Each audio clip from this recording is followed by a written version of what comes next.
So guys, meron tayong customer dito, Isuzu D-Max 4HG1, 2004 year model.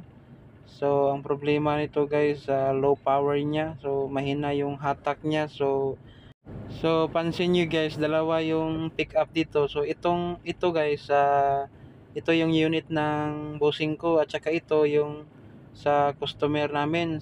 So ang ginawa namin guys, yung injector ng bushing ko, try namin doon ikabit dito sa kabila kung may pagbabago ba siya. So troubleshoot lang muna to guys, kasi baka kung palitan namin to ng nozzle direct, baka hindi masulbad ang problema nito. So try lang namin. So yung kabila kasi, okay yung power niya. So dito, itatry namin swap yung injector sa kabila. Kung okay siya, so papalitan namin to ng nozzle tip yung sa customer. So ayan guys, tinanggal ko na yung injector sa customer. So ito guys, fuel lines niya, tanggalin nyo lang to. Madali lang naman to guys. So kukuha lang kayo ng sakit na 14. So yun, yun guys, kahirap-hirap na ako magtagalog dito. Ang hirap magtagalog, no? So pagkatapos niyan guys, tanggalin nyo na yung lock. So madali lang naman yan guys. Lubag-lubagin nyo lang ng ganyan. Ayan nyo. Ito yung injector guys. So ito yung palitan natin. Try natin i-swap dun sa, try natin yung kabila, yung unit ng bushing ko, yung injector nya, try natin swap dito. Ayan, bunutin nyo lang ng ganyan guys. Hindi yan matigas. Yan. So ito na yung injector niya guys.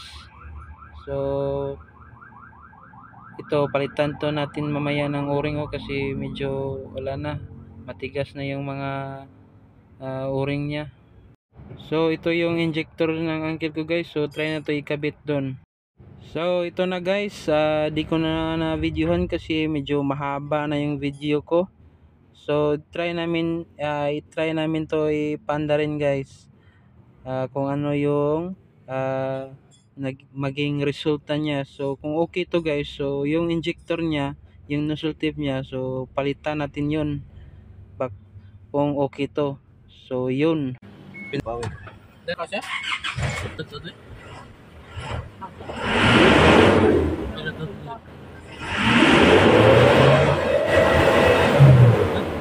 Sagit siya eh.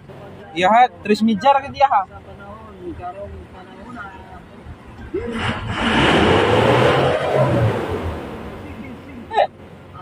Yes.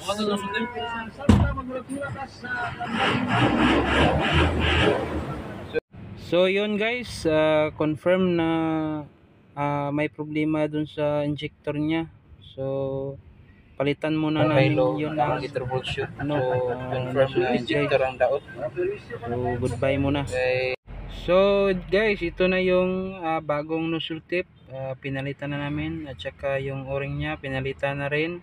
Ito yung daan niyang nozzle tip. So ikakabit ko muna to. So ito na mga kalisel, kinabit ko na yung injector, bago na po yung nozzle tip. So ito na guys, kompleto na. So try natin paandarin kung anong maging resulta niya, o kung prosado pa rin ba siya sa bagong nozzle tip. So let's watch this.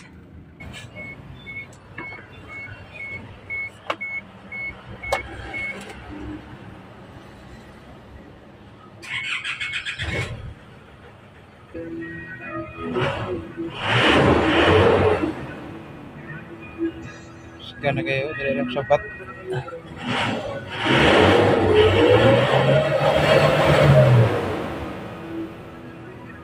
So yun, naabot siya ng 4.5.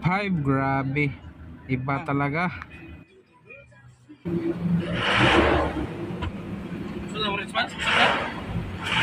Kayo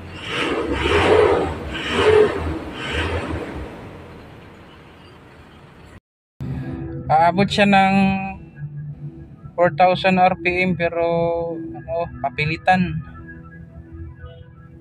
Dati 3.5 o isampak mo sa accelerator na full accelerate, aabot siya ng 4 RPM pero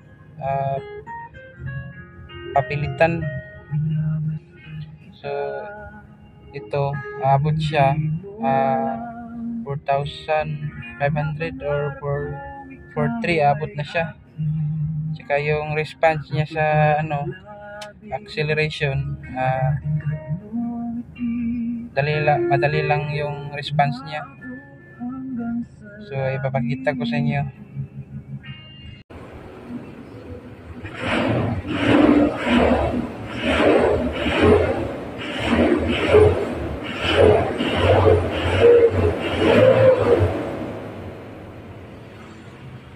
So kita nyo naman guys, madali lang siya response yung acceleration niya.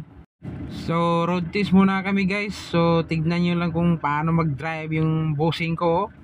Lusot-lusot tirada. Tingog yun ang digit po. Kusagan ba mo sa imo? Ito balik nga.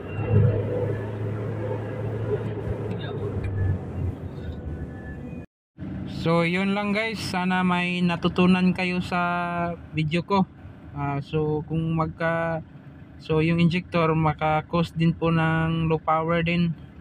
So yun lang, God bless.